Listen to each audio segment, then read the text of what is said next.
روشنی سب کے لیے۔ اعوذ باللہ من الشیطان الرجیم، بسم اللہ الرحمن الرحیم، الحمدللہ رب العالمین، الصلاۃ والسلام علی خاتم النبیین۔ ناظرین کرام السلام علیکم، میں آپ کا میزبان شاہد مسرور، اور پروگرام ہے روشنی سب کے لیے۔ ہم مختلف موضوعات پر گفتگو کرتے ہیں، دین کو سمجھتے ہیں، دین کی تعلیمات کو سمجھتے ہیں۔ ہم یہ سمجھتے ہیں کہ آپ صلی اللہ علیہ وسلم کی ذات مبارکہ سے محبت کرنے سے، آپ کی عقیدت کو قائم رکھنے سے، اور آپ صلی اللہ علیہ وسلم کی سنت پر عمل کرنے سے ہماری زندگی کو کیا فائدہ پہنچتا ہے۔ اس کے ساتھ ساتھ اللہ تعالیٰ نے قرآن حکیم کی شکل میں جو ہمیں ایک جامع اور مکمل جو ضابطہ حیات عطا فرمایا، یعنی قرآن حکیم، وہ ضابطہ حیات بھی ہمیں ہماری زندگی میں احکامات کے اعتبار سے بھی، دوسرے معاملات میں بھی رہنمائی فراہم کرتا ہے۔ آپ صلی اللہ علیہ وسلم نے زندگی گزارنے کے لیے اپنی امت کو، یعنی مسلمانوں کو، ایک اور ضابطہ، ایک مکمل ضابطہ، ان قرآنی تعلیمات کو سامنے رکھتے ہوئے، دنیاوی معاملات کو اور دینی معاملات کو سامنے رکھتے ہوئے ہمیں کچھ قوانین، کچھ اصول بنا کر دیے، جن کو ہم شریعت کہتے ہیں۔ اور یہ وہ شریعت ہے، یہ وہ قوانین ہیں کہ جو ہم یہ کہتے ہیں کہ رہتی دنیا تک انسانوں کے لیے ان کی اہمیت بھی ہے، ان کا نفاذ بھی ہے، اور ان کے نفاذ کے ساتھ ساتھ جو انسانوں کے درمیان روابط ہیں، معاملات ہیں، اور اللہ تعالیٰ کی رضا حاصل کرنے کے معاملات ہیں، وہ سب اسی میں شامل ہیں۔ تو شریعت اور آپ صلی اللہ علیہ وسلم کی شریعت کی ہماری زندگیوں میں کیا اہمیت ہے، ہمارے معاملات میں اس کا کیا دخل ہے، ہماری زندگی کے اصول اور قواعد جو ہیں وہ آپ صلی اللہ علیہ وسلم کی شریعت کے کس طرح سے تابع ہیں، اس پر آج ہم گفتگو کریں گے۔ اور ہمارا آج کا موضوع شریعت ہے۔ اس موضوع پر گفتگو کرنے کے لیے ہمارے ساتھ تشریف فرما حسب معمول، جیسے کہ ہر مرتبہ ہم ان سے رہنمائی حاصل کرتے ہیں، کوئی بھی ایک ایسا موضوع کہ جس کی نسبت سے ہم دینی تعلیمات کو سمجھ سکیں، دین کو سمجھ سکیں، ہم اس موضوع کی نسبت سے ان سے رہنمائی حاصل کرتے ہیں۔ اس پروگرام میں آج ہمارے ساتھ تشریف فرما ہے عالمی شہرت یافتہ محترم مفتی محمد سہیل رضا امجدی صاحب۔ السلام علیکم صاحب۔ السلام ورحمۃ اللہ وبرکاتہ۔ ماشاءاللہ ماشاءاللہ۔ دوسری شخصیت ہمارے ساتھ استاد محترم پروفیسر ڈاکٹر محمد احمد قادری صاحب تشریف فرمائے۔ آپ بھی کسی تعارف کے محتاج نہیں۔ السلام علیکم سر۔ وعلیکم السلام ورحمۃ اللہ وبرکاتہ۔ شاہد بھائی ٹھیک ہے؟ اللہ کا کرم سر، آج اتنا خوبصورت موضوع شریعت کا، اور سر بہت سارے سوالات شریعت کی نسبت سے ہمارے ذہنوں میں موجود ہیں، پیدا ہوتے ہیں۔ لوگوں کے ذہنوں میں بھی ایسے بہت سارے سوالات ہیں جن کی نسبت سے آج ہم آپ سے رہنمائی حاصل کرنا چاہیں گے۔ پہلی بات تو یہ کہ کیا تمام انبیاء علیہ السلام کی شریعت جو ہے وہ الگ الگ اور مختلف تھی؟ اعوذ باللہ من الشیطان الرجیم، بسم اللہ الرحمن الرحیم۔ دیکھیں، بڑا ہی اہم سوال ہے، اور اس کو تھوڑا سا میں اس طریقے سے کھولوں گا کہ ایک ہوتا ہے دین اور ایک ہوتی ہے شریعت۔ دین ان بنیادی اور آفاقی اصولوں کا نام ہے جو آدم سے لے کر آخری نبی علیہ السلام تک وہ برقرار رہا، وہی آفاقی اور بنیادی اصول رہے، اور اس میں کسی قسم کا کوئی رد و بدل نہ تھا، نہ ہوگا، نہ تا قیامت ہو سکے گا، وہ ایک ہی رہے گا۔ مثال کے طور پر جیسے میں آپ کو کہوں، اس میں کسی قسم کا اختلاف بھی نہیں ہوتا، وہ ہمیشہ قائم اور دائم ہے۔ جیسے مثال کے طور پر توحید ہے، صحیح ہے نا؟ اب یہ توحید ہو گئی، ایمان بالکتب ہو گیا، اور اسی طریقے سے مرنے کے بعد دوبارہ اٹھنے کا معاملہ ہو گیا، آخرت کا معاملہ وغیرہ وغیرہ۔ یہ وہ جی ہاں، فرشتوں پر ایمان رکھنا، تمام رسولوں پر ایمان رکھنا، جھوٹ کا گناہ ہونا، سچ کا نیکی ہونا وغیرہ وغیرہ، یہ تمام چیزیں بنیادی اصول ہیں جنہیں ہم دین کہتے ہیں۔ اور قرآن کریم نے اسی کے متعلق کہا نا کہ ان الدین عند اللہ الاسلام، کہ بے شک دین اللہ کے نزدیک وہ اسلام ہی ہے۔ اور اسی کے متعلق فرمایا کہ ام کنتم شہداء اذ حضر یعقوب الموت اذ قال لبنیہ ما تعبدون من بعدی۔ یعقوب علیہ السلام کا میں حوالہ اس لیے دے رہا ہوں کہ اہل یہود ان کا حوالہ رکھتے ہیں، انہوں نے بھی یہی کہا تھا کہ اللہ کے سوا کسی اور کی عبادت نہ کرنا، اور یہی دین ہے۔ یہی دین ہے کہ وَوَصَّى بِهَا إِبْرَاهِيمُ بَنِيهِ وَيَعْقُوبُ، ابراہیم علیہ السلام نے بھی اپنے بیٹوں کو، پھر انہوں نے بھی اپنے بیٹوں کو اسی دین کی تعلیم ارشاد فرمائی تھی۔ اور یہ وہاں پر بھی یہ الفاظ موجود ہیں کہ یعقوب علیہ السلام نے تلقین کی تھی فَلَا تَمُوتُنَّ إِلَّا وَأَنْتُمْ مُسْلِمُونَ، تم مرنا مت لیکن تمہارا حال یہ ہونا چاہیے کہ تم مسلمان ہو کر مرنا۔ یہی دین اسلام ہے جس کے لیے فرمایا گیا، یہی دین اسلام ہے کہ فرمایا کہ وَمَنْ يَبْتَغِي غَيْرَ الْإِسْلَامِ دِينًا فَلَنْ يُقْبَلَ مِنْهُ، جو دین اسلام کے علاوہ کسی اور دین کی طرف جائے گا تو فرمایا کہ وہ اللہ کے حضور قبول ہی نہیں کیا جائے گا اور وہ آخرت میں خسارے میں رہے گا۔ دین ہو گیا۔ اچھا، ایک ہوتی ہے شریعت۔ شریعت کسے کہا جاتا ہے؟ شریعت کا معنی ہے راستہ، صحیح ہے نا؟ اچھا، اس سے مراد بھی اللہ تعالیٰ کے دین پر چلنا ہے، اس کے رسول جو بتاتے ہیں اسی پر چلنا ہے۔ یوں سمجھ لیجئے کہ دین اسلام کی جو ریولوشنری پریکٹس ہے، جو پریکٹس ہے، اس کا نام شریعت ہے، یعنی ارتقائی منازل نا۔ یعنی مثال کے طور پر ہر دور میں انبیاء اور رسول اعظام علیہم السلام آئے اور انہوں نے اپنے اپنے دور کے مطابق جو احکامات بیان کیے، تو یوں سمجھ لیں کہ دین پر جو ارتقائی دور کے حوالے سے جو پریکٹسز کی جاتی تھیں نبی علیہ السلام کے بتانے پر اپنے اپنے دور کے، ان پر چلنے کا نام شریعت ہے، ٹھیک ہے؟ اچھا، مثال کے طور پر دیکھیں روزہ جو ہے یہ ہر امت میں فرض تھا، اور قرآن حکیم میں اس کا تذکرہ ہے۔ کہیں پر یہ تھا کہ ایک دن چھوڑ کر ایک دن، جیسے صوم داؤدی ہے، کہیں پر یہ تھا کہ مہینے میں 3 روز جسے ہم ایام 20 کہتے ہیں وہ تھا، یعنی 13، 14، 15 تاریخ ہر مہینے میں۔ لیکن اس امت مسلمہ پر جو ہے وہ سال میں ایک مرتبہ پورے ماہ رمضان المبارک کے روزے فرض ہیں، تو اسے کہتے ہیں شریعت۔ کہ پہلے دور میں اس کی نوعیت کچھ اور تھی، اس کی شکل کچھ اور تھی، لیکن اس دور میں امت محمدی صلی اللہ علیہ وسلم پر اب ماہ رمضان میں یہ روزے فرض ہیں۔ اسی طریقے سے جو ہے وہ زکوٰۃ کا معاملہ ہے۔ ہر دور میں ہر امت، یعنی ہر نبی علیہ السلام، ہر رسول علیہ السلام کے دور میں زکوٰۃ کسی نہ کسی حوالے سے لازم تھی۔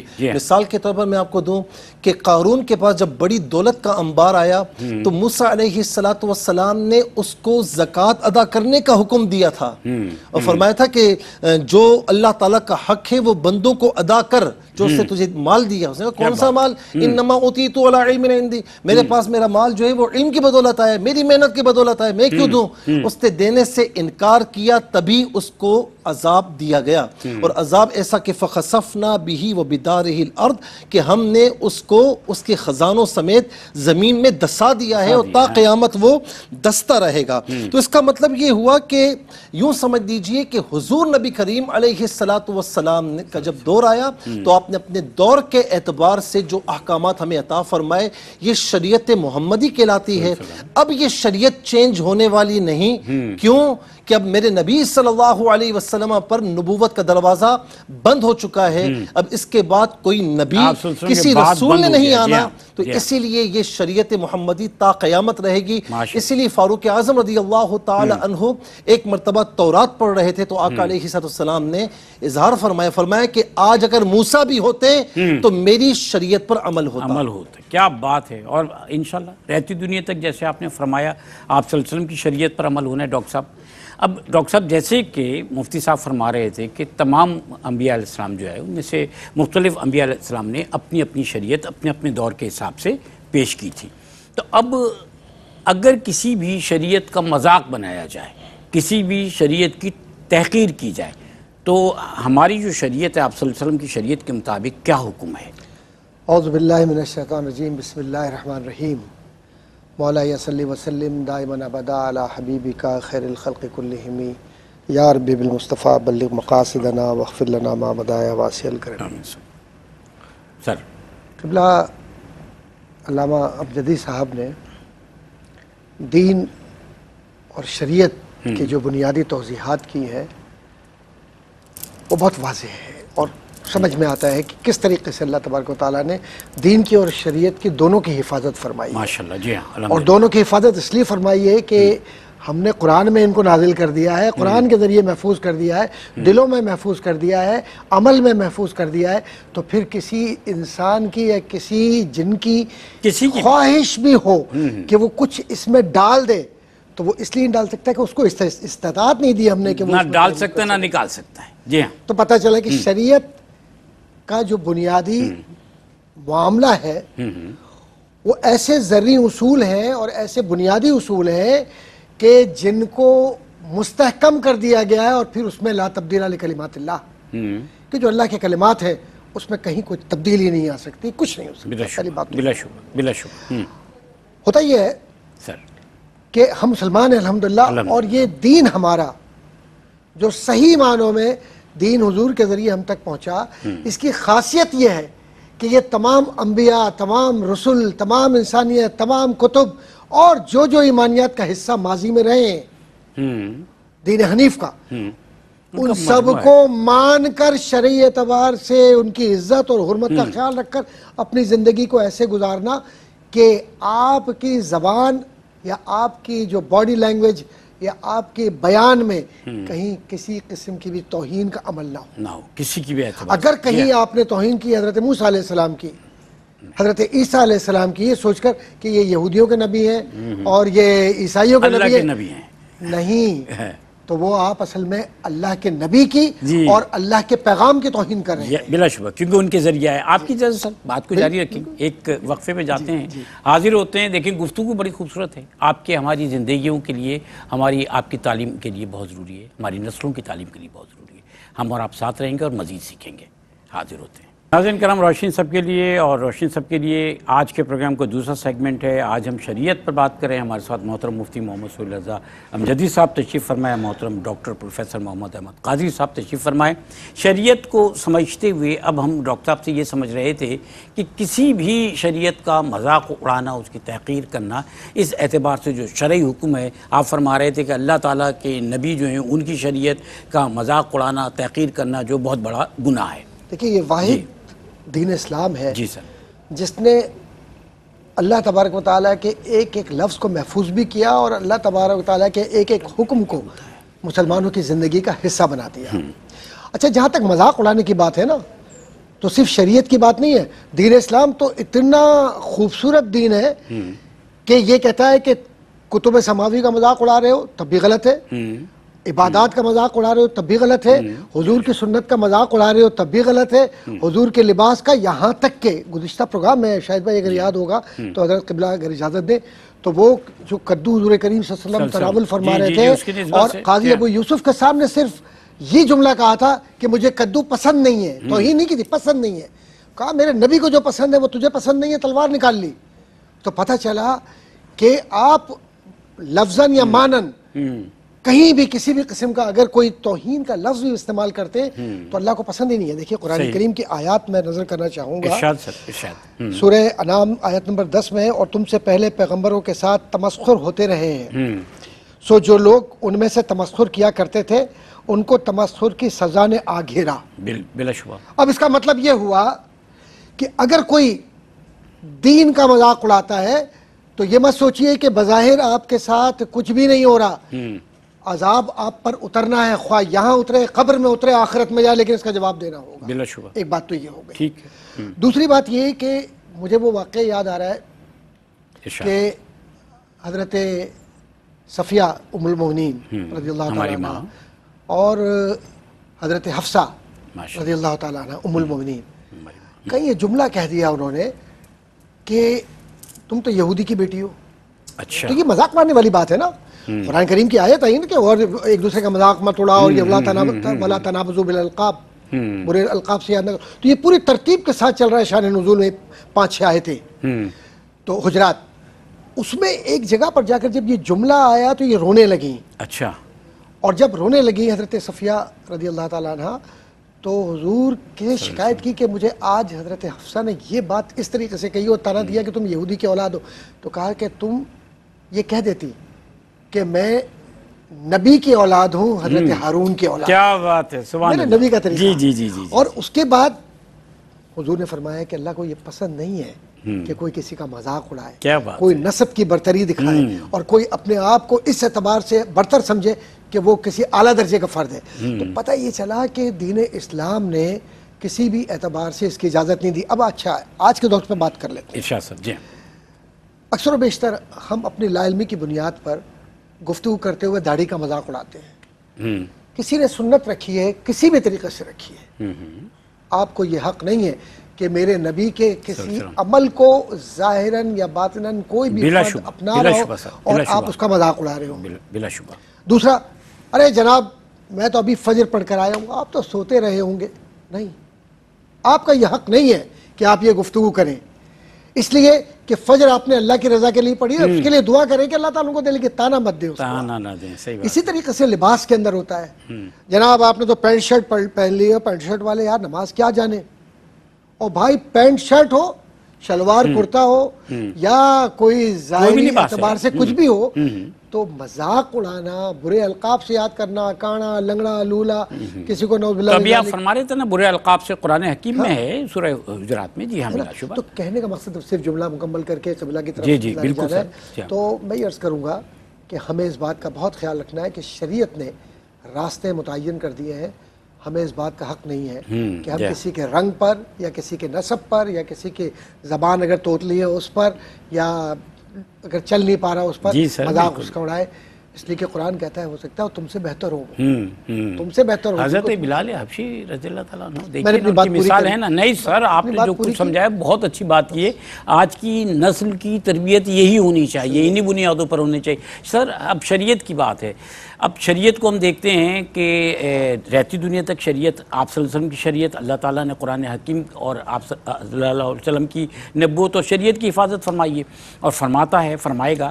اب مختلف ریاستوں میں قوانین مختلف ہوتے ہیں اور ان مختلف قوانین کو اگر دیکھا جائے تو کیا کوئی بھی قانون جو ہے شریعت اس کے ماتحت یا اس کے زیر اثر ہو سکتی ہے؟ شریعت کا اپنا مقام ہے، تابع نہیں ہو سکتی. ڈاکٹر صاحب نے بڑے خوبصورت انداز میں اس معاملے کو ڈیفائن فرمایا ہے.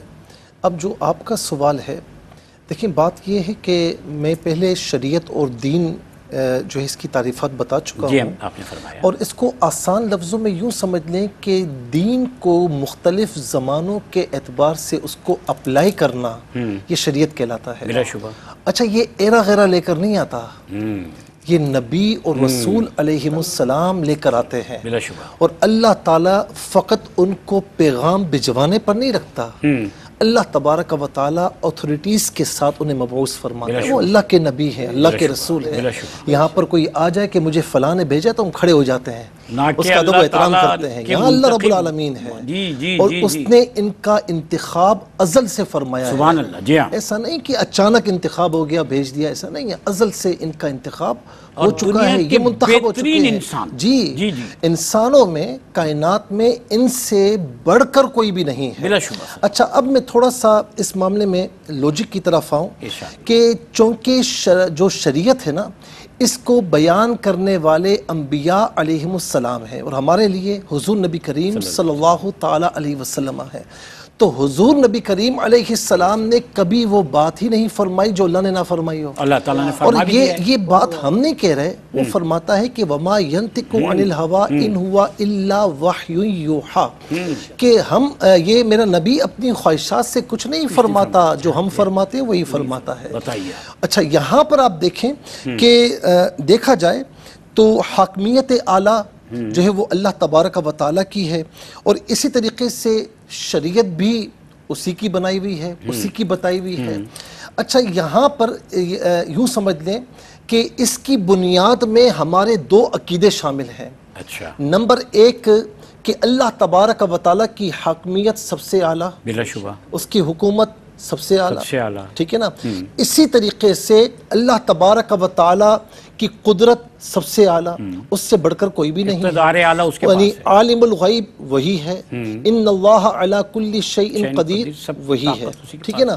جب اس کا بنایا ہوا قانون شریعت کی صورت میں انبیاء کے توسط سے، نبی علیہ السلام کے توسط سے ہمارے پاس موجود ہے، اب کوئی کہتا ہے کہ میرا قانون چلے گا، کسی انسان کا بنایا ہوا قانون چلے گا، تو بھائی کم تر کے علم کو یا اس کے بنائے ہوئے قانون کو ہم اللہ تعالیٰ اور اس کے رسول علیہ السلام کے بنائے ہوئے قوانین پر کیسے ترجیح دے سکتے ہیں؟ ہم ترجیح نہیں دے سکتے، ترجیح اسی کی ہوگی جو ہر چیز میں سب سے اعلیٰ ہے بلا شبہ۔ تو اللہ تبارک و تعالیٰ نے اپنے نبی علیہ السلام کے توسط سے یہ شریعت ہمیں عطا فرمائی، تو ان کے احکامات سپریم لاس کی صورت میں ہوں گے، اس سے بڑھ کر کچھ بھی نہیں ہوگا۔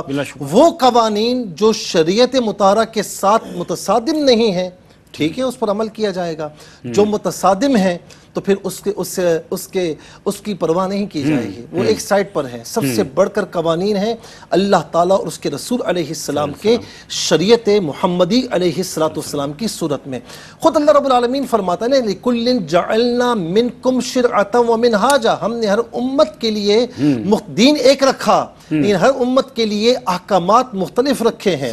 اور یہ بھی فرمایا جو میں نے بات کہی نا کہ سپریم لا اسی کا بنایا ہوا ہے، ان الحکم الا للہ، حکم فیصلہ کسی کا نہیں ہوگا، صرف اللہ رب العالمین کا ہوگا، اور اس کے رسول صلی اللہ علیہ وسلم چونکہ اس کے نمائندے ہیں اور اسی کے بتائے ہوئے قوانین ہمیں بتاتے ہیں، شریعت ہمیں بتاتے ہیں، تو ان پر ہوگا۔ اس کے سوا جو قانون ٹکرائے گا وہ خود بخود ہی لوجیکلی بھی، یعنی عقلی طور پر بھی، یعنی ہر اعتبار سے وہ پاش ہو جائے گا۔ اور ہم نے دیکھا، جتنی ہماری تاریخ ہے ہم نے دیکھا، ڈاکٹر صاحب نے بھی تاریخ پڑھی ہوئی ہے، تو سب کے سامنے یہ بات موجود ہے۔ اب اللہ رب العالمین کیا فرماتا ہے کہ ام لہم شرکاء شرعوا لہم من الدین ما لم یأذن بہ اللہ، کہ تمہارے کوئی شریک ہیں کہ جنہوں نے ایسے راستے اپنا لیے کہ جس کی اجازت اللہ رب العالمین نے نہیں دی۔ اچھا، اس کا مطلب یہ ہے کہ شریعت وہ کہلائے گی جو اللہ کے نبی اللہ کی اجازت سے لے کر آئیں گے، اس کے بتائے ہوئے راستے کے مطابق لائیں گے۔ جو اس کا نہیں ہوگا پھر وہ قانون اس پر عمل نہیں کیا جائے گا۔ یہیں پر خرابی آتی ہے۔ دنیا بھر میں آپ تاریخ اسٹڈی کریں، خرابی کہاں پر آتی ہے؟ جب انسان یہ کہتا ہے کہ یعنی میری عقل کے مطابق جو میں نے قوانین بنائے ہیں تو وہ شریعت سے منہ موڑ لیتا ہے، وحی الہی سے منہ موڑ لیتا ہے اور اس پر چلا جاتا ہے جو انسانوں کے بنائے ہوئے ہیں، تو یہاں پر ہی عقیدے کی خرابی آ جاتی ہے اور بالآخر وہ اپنے قوانین سمیت زمین بوس ہو جاتا ہے۔ لیکن جو لوگ جنہوں نے شروع سے ہی اللہ تعالیٰ اور اس کے رسول کے احکامات کو پکڑ کر رکھا، شریعت مطہرہ کی طرف آئے اور اس کے مقابل کوئی قانون اس پر توجہ ہی نہیں دی، وہ ہمیشہ کامیاب تھے، کامیاب ہیں اور ہمیشہ کامیاب رہیں گے۔ کیا بات ہے، سبحان اللہ۔ اچھا ڈاکٹر صاحب آپ کی طرف حاضر ہوں گے، بہت خوبصورت گفتگو ہوئی ہے اور یہ گفتگو جاری رہے گی، ہمارے ساتھ رہیے گا۔ ناظرین کرام، روشنی سب کے لیے، میں آپ کا میزبان شاہد مسرور۔ آج کے پروگرام کا آخری سیگمنٹ ہے، شریعت کے موضوع پر ہم گفتگو کر رہے ہیں۔ شریعت اور دین کی نسبت سے ہمیں مفتی صاحب نے، مفتی محمد سہیل اعظم جدید صاحب نے بھی سمجھایا، بتایا ہے۔ اس کے بعد ڈاکٹر صاحب نے بھی مختلف پہلوؤں پر شریعت کی ہماری رہنمائی فرمائی ہے۔ ابھی جب ہم وقفے پہ گئے تو محترم مفتی محمد سہیل اعظم جدید صاحب نے ہمیں یہ بتایا کہ کوئی بھی دنیاوی قانون ایسا نہیں ہے کہ شریعت جس کی تابع ہو سکتی ہے، ہو ہی نہیں سکتی، کیونکہ یہ سپریم لا ہے اللہ تعالیٰ کا بنایا ہوا، جو اس کے نبی صلی اللہ علیہ وسلم کی وساطت سے ہم تک پہنچا ہے، آج کی امت تک پہنچا ہے۔ میں ڈاکٹر صاحب آپ سے جاننا چاہوں گا کہ دو چیزیں ہوتی ہیں دنیا میں جو مسلمانوں کے سامنے ہیں، انسانوں کے سامنے۔ ایک طرف تو عبادات کا سسٹم ہے، عبادات کا نظام ہے، نماز ہے، روزہ ہے اور یہ تمام جو عبادات کی جاتی ہیں۔ دوسری طرف معاملات ہیں انسان کے انسانوں سے، دنیا میں جو دیگر معاملات ہیں۔ تو یہ فرمائیے گا کہ شریعت کا تعلق جو ہے وہ عبادات سے ہے یا پھر تمام معاملات سے ہے؟ دیکھیے، شریعت کے متعلق جو گفتگو ہو رہی ہے نا، اصل میں یہ بات سمجھنے کی ضرورت ہے کہ یہ کاسمک لا ہے۔ کاسمک کا مطلب ایسا یونیورسل لا ہے، اتنا آفاقی اس کی کیفیت ہے، تو اس کو میونسپل لا کے تحت، میں بالکل ٹیکنیکل بات کر رہا ہوں کہ جو آپ کو میونسپل لا کا مطلب یہ ہے کہ جو ملکی قوانین ہیں ان کے ساتھ موازنہ کر ہی نہیں سکتے۔ میں آپ سے ایک سوال پوچھتا ہوں، جواب دیجئے میرے بہن بھائی۔ جی جی۔ خالق اور مخلوق کا کوئی ایک دوسرے کے ساتھ موازنہ ہو سکتا ہے؟ ہو ہی نہیں سکتا۔ جب خالق و مخلوق کا موازنہ نہیں ہو سکتا تو اس کے قوانین کا بھی نہیں ہو سکتا. تو divine law are the superior law of the universe. کیا بات, بلا شبہ, ٹھیک ہے, دیر از نو میچ. ٹھیک ہے. اقوام متحدہ نے اقوام متحدہ کے چارٹر میں جو ہے آپ صلی اللہ علیہ وسلم کا خطبہ جو ہے وہ ویسے ویسے شامل ہے. یونائٹڈ نیشن نے انٹرنیشنل لا کے تحت جی جی یا ہیگ کانفرنسز کے ذریعے یا انسانی حقوق کا چارٹر پیش کر دیا. آپ کا جو دنیا کے مختلف نظام ہے, مملکت ہے, انہوں نے یکجا ہو کر ایک چارٹر بنا لیا اور یہ کہا کہ یہ ہمارا قانون ہے. لیکن میرے مصطفیٰ کریم پر جو احکامات نازل ہوئے قلب پر, جیسے قبلہ نے اشارہ فرمایا وَمَا يَنْطِقُ عَنِ الْهَوَىٰ إِنْ هُوَ إِلَّا وَحْيٌ يُوحَىٰ, تو وہ جو قانون مملکت ہے اس میں عبادات کا یہ بتلا دیا کہ سجدہ اس طرح کرنا ہے اور اس کو کرنا ہے, اس کے علاوہ نہیں کرنا. کیا بات, بلا شبہ, بلا شبہ, بلا شبہ. کسی کی مدد کرنی ہے تو ذوی القربیٰ والیتامى والمساکین وابن السبیل, تو یہ ترتیب منزلت ہے گھر کے اندر اور رشتہ داروں میں اور پڑوس کے اندر رشتوں کے احکامات اور رشتوں کی پاسداری اور رشتوں کی مدد کیسے کی جائے. کسی کو دے رہے ہو تو اس طرح سے دی جائے کہ اس کی دل آزاری نہ ہو. بلا شبہ. اور وبالوالدین احسانا, والدین کے ساتھ کس طریقے سے آپ کو نرمی سے بات کرنی ہے, خوبصورت طریقے سے خدمت کرنی ہے. تو یہ سارے شرعی اصول ہیں نا, یہی اخلاقی اصول میں جس کو کہتے ہیں انگریزی کے اندر code of conduct, code of life, code of ethics, کوئی بھی نام دے لیں آپ اس بات کو کہیں نظر انداز کر ہی نہیں سکتے کہ اللہ کے نبی صلی اللہ علیہ وسلم نے دین کے ذریعے ایسے قوانین منظم کیے ہیں جنہوں نے یونان کا اس زمانے کا فکری فلسفہ ہو جس کو آپ یہ کہتے ہیں کہ صاحب یونان جو ہے وہ لیڈ کر رہا ہے, افلاطون, ارسطو یا سوکریٹیز کی کریٹو, فائڈو, اپولوجی, پتہ نہیں کون کون سی آپ تعلیمات پڑھا رہے ہوتے ہیں, یا سینٹ تھامس ایکوناس, مارسیلیو آف پیڈوا, آپ قوانین مملکت پڑھا رہے ہوتے ہیں. لیکن اگر قوانین کو ذرا سا آپ صحیح معنوں میں دیکھیں تو غلاموں کو مکمل آزاد کر دینا, غلامی کے معاشرے کو ختم کر دینا, سود کو پیر کے نیچے رون ڈالنا, عصبیت کو اور بڑائی کو, تفاخر کو برباد کر دینا, معاشرے سے نکال دینا, اور پھر صرف یہ کہنا کہ کہیں کوئی سجدہ ریز نہ ہو سوائے رب کے, اور کہو کہ محمد اللہ کے رسول اس لیے ہے کہ محمد اللہ کے احکامات کی بولتی تصویر ہے معاشرے میں. اسی لیے تو حضرت بلال رضی اللہ تعالیٰ عنہ فرماتے تھے کہ میں جب تک حضور کے چہرے انور کو نہ دیکھوں مجھے سکون نہ آتا تھا. حضرت عمر وارفتگی میں گھومتے تھے, حضرت ابوبکر صدیق ہمیشہ آنکھوں میں آنسو, کہا کیوں کہ حضور کا دیدار کرنا, حضور کا دیدار, رقت قلبی, ایک عجیب کیفیت. حضرت عثمان غنی اپنا گھر بار سب کچھ اللہ کی راہ میں نچھاور کر دیا. حضرت علی بستر پر سو رہے ہیں اس رات میں جہاں بڑے سے بڑے لوگ جو اپنے آپ کو بہادر کہتے ہیں پتا پانی ہو جائے, یہ سوچ کر کہ دشمن نے چاروں طرف سے گھیرا ہوا ہے اور خود اپنی جان بچا کر نکل رہے ہیں نعوذ باللہ من ذالک, اور مجھے سلا رہے ہیں. عشق کا یہ عالم اور کیفیت کا یہ عالم, یقین کا یہ عالم کہ علی امانتیں دے دینا, جو امانتیں دینا بھی یاد ہے ان کو دینا کہ جو تمہارے دشمن ہیں, اور ان امانتوں کے امانتدار کو یہ کہہ کر جانا کہ دیکھو علی اس کے بعد آنا لیکن یہ امانتیں دے دینا. اس بات کی علامت ہے کہ دین نے معاملات کے اندر امانت سے لے کر صداقت, اور صداقت سے لے کر قبر, اور قبر سے لے کر اللہ کے سامنے پیش ہونے تک کے سارے معاملات کو انٹرنیشنل لا ہو یا میونسپل لا ہو یکجا کر کے یہ بتلا دیا کہ میرے نبی کے قدموں کا طفیل ہے یہ. کیا بات ہے سر, کیا بات ہے. آپ صلی اللہ علیہ وسلم کی ذات میں اللہ تعالیٰ نے وہ یعنی محبوبیت اللہ تعالیٰ کی, اور وہ اللہ تعالیٰ نے مقناطیسیت رکھی کہ صحابہ کرام جو ہے وہ فدا تھے آپ صلی اللہ علیہ وسلم. سبحان اللہ. ہم دیکھیں آج بھی ان کی محبت, آپ صلی اللہ علیہ وسلم کی محبت دلوں میں لیے بیٹھے ہیں. یہ اللہ تعالیٰ کا کرم ہے, ہم پر بھی کرم ہے, یہ ہمارے لیے بڑائی کا مقام ہے کہ ہم آپ صلی اللہ علیہ وسلم سے محبت کرتے ہیں. سر شریعت کی نسبت سے جو کچھ ہم نے اب تک سمجھا تو شریعت کی بڑائی, شریعت کی یکتائی اور شریعت کی اہمیت ہماری سمجھ میں آ گئی کہ سپریم لا ہے. ٹھیک ہے, اب مسائل کے اعتبار سے, مسائل شرع کے اعتبار سے جو ایک سوال میرے ذہن میں آ رہا ہے, شاید ہمارے ناظرین کے ذہن میں بھی ہو, کہ جب شریعت ایک ہے تو مسائل شرع میں ائمہ کا اختلاف کیوں ہے؟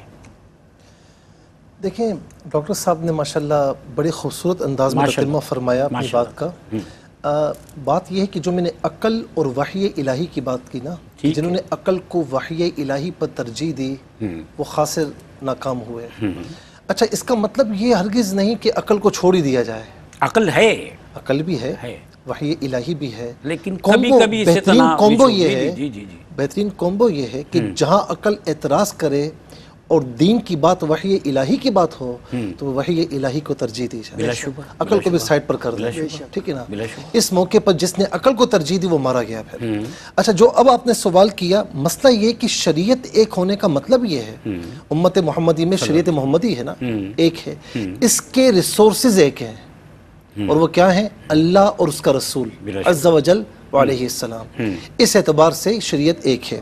اچھا، دوسرا یہ کہ اللہ تعالیٰ اور اس کے رسول علیہ السلام نے بھی کتنی چیزوں میں رخصت دی ہے، کتنی چیزوں میں رعایت دی ہے، کتنی چیزوں میں آپشنز دیے ہیں۔ میری بات سمجھ رہے ہیں آپ؟ اچھا، جب یہ رعایت، رخصت یا آپشنز ہیں اور اباحت دی ہے، اجازت دی ہے، تو اس رعایت، رخصت اور آپشنز کو جو ہے اختلاف نہیں بلکہ تنوع کا نام دیا جائے گا۔ اچھا، جی جی، دین میں آسانی ہے، دین میں اس آسانی کو تنوع کا نام دیا جائے گا۔ ہمارے نزدیک ائمہ مجتہدین یعنی جو مشہور ہیں، اس کے علاوہ اور بھی جو مشہور ہیں، امام اعظم ابو حنیفہ ہوں، امام مالک ہوں، امام شافعی ہوں، امام احمد بن حنبل رحمۃ اللہ تعالی علیہ، ان کا جو آپس میں اختلاف ہے نا، وہ ایک گلدستے میں سجے ہوئے پھولوں کی طرح ہے۔ کیا بات ہے، ایک گلدستے میں سجے ہوئے پھولوں کی طرح ہے، اور جو مسلمان ان کے، یعنی مثال کے طور پر کوئی امام مالک کا ماننے والا ہے، کوئی امام احمد بن حنبل کا ماننے والا ہے، کوئی امام شافعی علیہ الرحمہ کا ماننے والا ہے، کوئی امام اعظم کا ماننے والا ہے، یعنی کہیں بھی شریعت سے تجاوز نہیں ہے۔ جی، تجاوز نہیں ہے، یہ شریعت کا تنوع ہے، احکامات کا تنوع ہے، اور ہمارے نزدیک یہ سب اپنی اپنی جگہ بالکل درست ہیں، اور جو ان کے پیچھے ان پر عمل کر رہے ہیں ان کے احکامات پر بالکل درست ہے۔ کیوں کہ وہ شریعت محمدی کے اندر رہ کر رہے ہیں، باہر نہیں ہے، تجاوز نہیں ہے، بلکہ ایک گلدستے کی مانند ہے جس میں مختلف پھول جو ہے وہ سجے ہوئے ہیں۔ اگر کوئی اس میں اس کو اختلافات کا رنگ دیتا ہے، یا اس کو خدا نہ خواستہ کسی اور چیز کا رنگ دیتا ہے، اور شریعت میں اپنی بات کہتا ہے، تو وہ خود اس کا ذمہ دار ہے۔ شریعت اسلامیہ میں کوئی نقص وغیرہ نہیں ہے، اور اللہ تبارک و تعالیٰ اور اس کے رسول علیہ السلام نے جہاں پر اجازت دی ہے تو وہاں پر اس چیز کو اختیار کرنے پر تحسین بھی فرمائی ہے، ٹھیک ہے نا؟ یعنی دین کے احکامات کو مختلف نوعیتوں سے بیان کرنا یہ ایک اور چیز ہے، اور اختلاف میں کوئی بات آپ اس نہج پر نہیں ہے، اور اس میں اختلافی بات نکال کر دین کو بگاڑنا، شریعت محمدی کو بگاڑنے کی کوشش کرنا، اس بات کی شریعت محمدی کو اجازت نہیں دیتی۔ نہیں دیتا، ماشاءاللہ۔ سر، آپ کا میسیج بھی آج کے موضوع شریعت کے اعتبار سے ہمارے ناظرین، میں ایک بات عرض کروں گا اپنے بہن بھائیوں سے کہ اللہ کے نبی صلی اللہ علیہ وسلم نے کبھی کسی کا مذاق نہیں اڑایا، ہم مذاق نہ اڑائیں۔ اللہ کے نبی صلی اللہ علیہ وسلم نے ہمیشہ انسانوں سے محبت کی ہے، ہم بھی انسانوں سے محبت کریں، اور ہم قرآن کریم کو پڑھ لیں، تفاسیر کو پڑھ لیں، لیکن وہ تفاسیر اور تراجم جو معتبر ہوں، اور اس کے بعد اپنی زندگیوں کا حصہ بنائیں دین کو، کیونکہ دین بہت آسان ہے، مشکل ہم نے بنا دیا ہے۔ بلا شبہ، اور ایک دوسرے سے اس طریقے سے ہم ملے جیسے حضور کے زمانے میں صحابہ محبت و احترام سے ملتے۔ کیا بات ہے سر، ایک منٹ کا آپ کے میسیج چاہیے۔ بس میں یہی پیغام دوں گا کہ جب شریعت کا معاملہ آ جائے اور سامنے آپ کی خواہشات کا معاملہ آ جائے تو ارأیت من اتخذ الہہ ہوا، اپنی خواہشات کے پیچھے نہ چلنا بلکہ شریعت کو اختیار کرنا، میرے آقا علیہ السلام کی اطاعت اور اتباع کو اختیار کرنا، اسی میں دو جہاں کی کامیابی کا راستہ ہے۔ سبحان اللہ سر، بہت شکریہ محترم مفتی محمد سہیل اعظم امجدی صاحب، محترم ڈاکٹر پروفیسر محمد احمد قادری صاحب۔ ناظرین کرام، اگر ہم فطرت کو دیکھیں تو فطرت میں سوائے اللہ تعالیٰ کے قانون کے کوئی کسی دوسرے قانون کا دخل نہیں ہوتا۔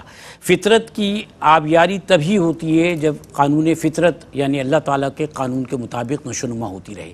جہاں انسان کا دخل ہوتا ہے اور غیر فطری معاملات کا دخل ہوتا ہے، وہاں فطرت جو ہے وہ متاثر ہوتی ہے، تباہ ہو جاتی ہے۔ آپ دیکھیں کہ انسان کی اپنی جو زندگی ہے، انسان کی اپنی زندگی پہ انسان کے اپنے قوانین جو ہیں، اپنے جو معاملات ہیں، ان کا کوئی اثر نہیں ہوتا، بلکہ انسان کی مکمل زندگی اللہ تعالیٰ کے قانون، اللہ تعالیٰ کی منشا، اللہ تعالیٰ کی رضا پر انحصار کرتی ہے۔ نہ زندگی پر اختیار، نہ تقدیر پر اختیار، نہ ہی معاملات پر اختیار، اور نہ ہی موت پر اختیار۔ تو انسان جب دنیا میں آنے کے بعد اگر خود مختار بننا شروع کر دے، وہ یہ سمجھے کہ اقتدار اور اقتدار اعلیٰ جو ہے دنیا یا دنیاوی قوتوں کو حاصل ہے، تو پھر وہاں سے تباہی کا آغاز ہوتا ہے۔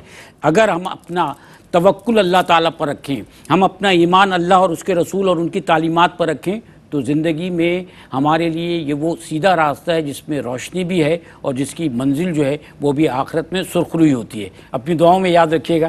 اللہ حافظ.